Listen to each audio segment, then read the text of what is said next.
Hello, আসসালামু আলাইকুম viewers. আপনারা সবাই কেমন আছেন? আশা করি সবাই অনেক অনেক ভালো আছেন। আমিও আলহামদুলিল্লাহ ভালো আছি। আপনাদেরকে আজকে দেখাতে যাচ্ছি এই রিমঝিম বৃষ্টিতে গরম গরম আলু চপের রেসিপি ও ছোলা ভুনা।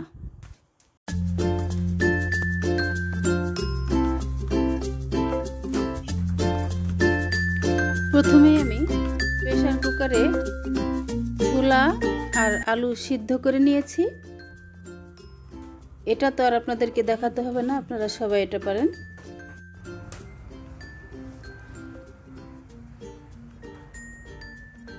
দেখুন, আমি এখন প্রেসার কুকার থেকে ছোলা আর আলুগুলোকে তুলে নিচ্ছি একটা প্লেটে।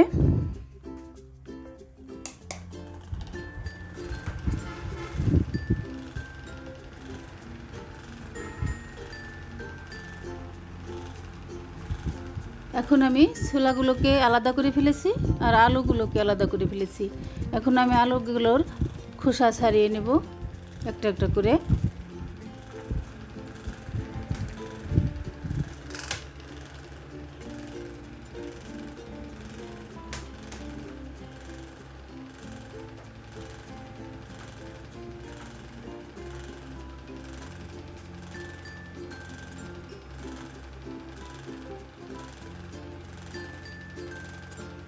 দেখুন, আমার খোসা ছাড়ানো হয়ে গিয়েছে। আমি ছোট্ট একটা কড়াইয়ের মধ্যে সরিষার তেল গরম করে নিচ্ছি।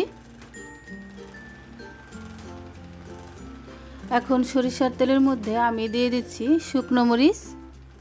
ঝালটা আপনারা বুঝে শুনে দেবেন আপনাদের প্রয়োজন মতো। দেখুন, আমার মরিচগুলো ভাজা হয়ে গিয়েছে, আমি প্লেটে তুলে নিচ্ছি।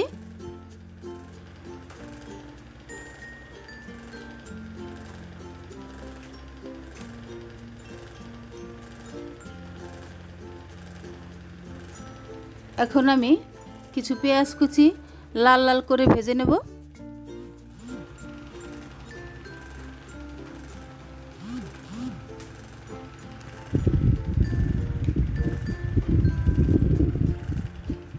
বাইরে প্রচুর পরিমাণে বৃষ্টি হচ্ছে। মন চাইলো যে কিছু যেন খেতে মন চাইছে, বারবার কি খেতে মন চাইছে ভেবেই পাচ্ছিলাম না। তো ভাবলাম তাহলে আলুর চপ আর ছোলা ভুনে নেই, তাহলে একসাথে মাখিয়ে খাওয়া যাবে সুন্দর। তো আপনারা বাসায় একবার হলো এভাবে ট্রাই করে দেখবেন, আসলে খুবই সুস্বাদু হয়। আর জয়েন্ট ফ্যামিলি হলে তো কোনো কথাই নেই। তো আর আমার চ্যানেলটিকে আপনারা সাবস্ক্রাইব করে আমার বন্ধু হয়ে পাশে থাকবেন। আর আপনাদের কোন ধরনের ভিডিওর প্রয়োজন লাগবে আমাকে কমেন্ট করে জানাবেন। সেই সাথে ভিডিওটা কেমন লেগেছে, আপনাদের কমেন্ট পড়তে আমার খুবই ভালো লাগে। এবার যাই আমি এই শুকনো মরিচগুলোকে নুন দিয়ে ভালো করে চটকে মেখে নিয়ে ভর্তাটাকে বানিয়ে ফেলছি। আসলে আলুর চপের মজাই হচ্ছে আলুর ভর্তাটা মেন। ভর্তাটা যদি টেস্টি হয় তাহলে আপনার চপটাও খুব টেস্টি হবে ইনশাল্লাহ। দেখুন, আমি এখন হাতের সাহায্যে খুব সুন্দর করে মাখিয়ে নিচ্ছি, যাতে ভিতরে কোনো দানা দানা বা গুটি গুটি ভাব না থাকে। এখন আমি এর মধ্যে একটু সরিষার তেল দিয়ে দিচ্ছি। অনেকেই আছে দেখা গেছে আলুর চপ বানায়, আলুর ভর্তা আপনার কাঁচা পেঁয়াজ মরিচ দিয়ে বানিয়ে ফেলে। ওটা দেখবেন যে কেমন খেতে যেন একটু ফেদা ফেদা লাগে, আর এটা খেয়ে দেখবেন অনেক টেস্টি হয়। এখন আমি গোল গোল লাড্ডুর মতো শেপ করে নিচ্ছি আলুর ভর্তাগুলোকে। এখন আমি অন্য একটা পাত্রে বেসন গুলিয়ে নেব। আমি বেসন নিয়ে নিচ্ছি বেশ কিছু পরিমাণে, দিয়ে দিচ্ছি নুন,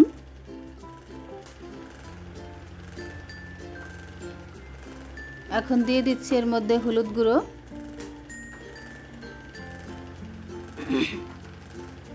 দিয়ে দিচ্ছি মরিচের গুঁড়ো,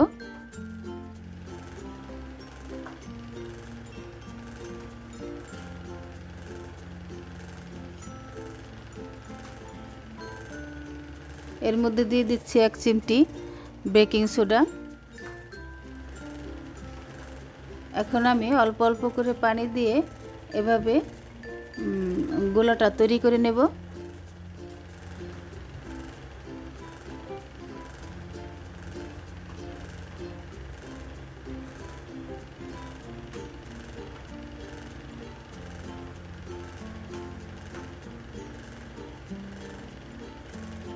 আমার পানি কম হয়ে গেছে, আমি আর একটু দিয়ে নিচ্ছি, দিয়ে হাতের সাহায্যে গুলে নিচ্ছি। আসলে এবারকার বেসনটা কেমন যেন একটু সুজি সুজি দানা দানা ভাব। আগে যখন বেসন কিনেছি তখন ওই বেসনটা একটু মিহি ছিল। তো যাই হোক, আমি কড়াইয়ের মধ্যে পর্যাপ্ত পরিমাণে তেল নিয়ে নিয়েছি। তেলটা গরম হলে আমি এর মধ্যে দিয়ে দিচ্ছি ওই আলুর লাড্ডুগুলোকে বেসনের মধ্যে ডুবিয়ে ডুবিয়ে তেলের মধ্যে একে একে ছেড়ে দিচ্ছি।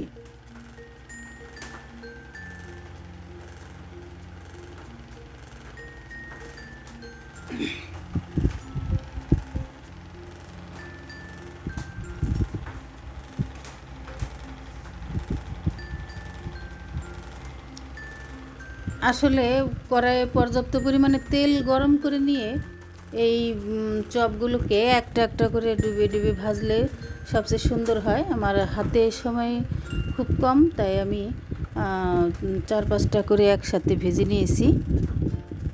আপনারা চাইলে একটা একটা করে ভেজে নিতে পারেন, কোনো সমস্যা নেই।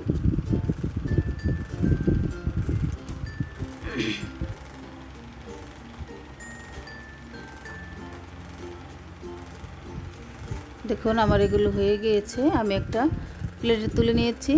সবগুলো কেমন জোড়া লেগে গেছে, সমস্যা নেই, পরে ছাড়িয়ে নেব।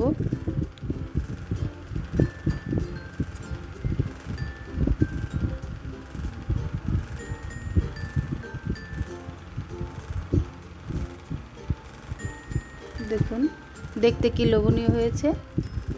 এখন আমি আমার চপগুলো ভাজা হয়ে গিয়েছে, আমি একইভাবে সবগুলো ভেজে নিয়েছি।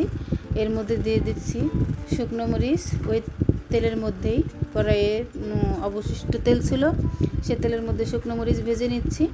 এখন দিয়ে দেবো এর মধ্যে পেঁয়াজ কুচি,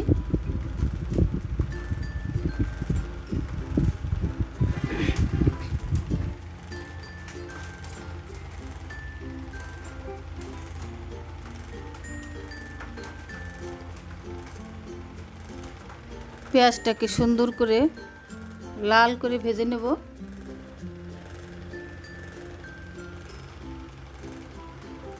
এখন আমি এর মধ্যে দিয়ে দিচ্ছি আদা বাটা, রসুন বাটা, জিরে বাটা,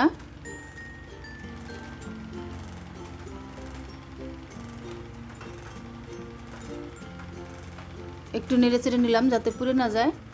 এর মধ্যে এখন দিয়ে দেব হলুদ গুঁড়ো,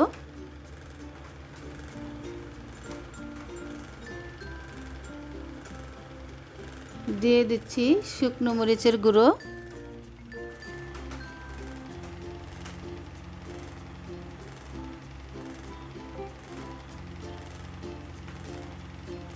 দিয়ে দিচ্ছি স্বাদ মতো নুন। এখন আমি আলু ওই কে যেন বলে ওই আপনার ছোলার মধ্যে দুটো আলু, সিদ্ধ করা আলু রেখে দিয়েছিলাম 2 টুকরো, সেটাকেই ভেঙে দিচ্ছি যাতে খেতে টেস্টি হয় এবং নরম নরম হয়। এখন আমি এর মধ্যে দিয়ে দিচ্ছি সিদ্ধ করা ছোলা।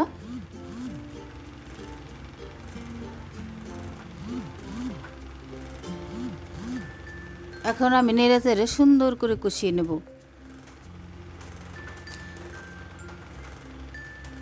দেখুন আমি কিন্তু এর মধ্যে একটুও পানি ব্যবহার করিনি। এভাবে ছোলাটাকে ভুনলে খেতে অনেক টেস্টি হয়। এখন আমি আমার আগে থেকে ভেজে রেখেছিলাম জিরে এবং একটু গরম মশলা ভেজে গুঁড়ো করে রেখেছিলাম, সেটাকে উপরে দিয়ে দিলাম। এখন নেড়ে চেড়ে সুন্দর করে মিশিয়ে নেব। তাহলে দেখুন আমার ছোলা বোনাটা প্রায় হয়ে গিয়েছে। দেখুন আমি কি সুন্দর কষিয়ে নিয়েছি। আসলে এভাবে ছোলা ভুনলে আর গরম গরম মুড়ি দিয়ে মাখালে সাথে যদি আর একটু পেঁয়াজও হয় তাহলে আরও ভালো হয়। আমার হাতে সময় ছিল না, হয়তো কিছু পেঁয়াজও এর সাথে ভেজে নিতাম। দেখুন আমি প্লেটে তুলে নিচ্ছি। আমার ছোলা ভুনা আর আলুর চপ হয়ে গিয়েছে। তাহলে বন্ধুরা আপনারা আজ এই পর্যন্তই। আপনারা সবাই ভালো থাকবেন, সুস্থ থাকবেন, আমার জন্য সবাই দোয়া করবেন। আল্লাহ হাফিজ।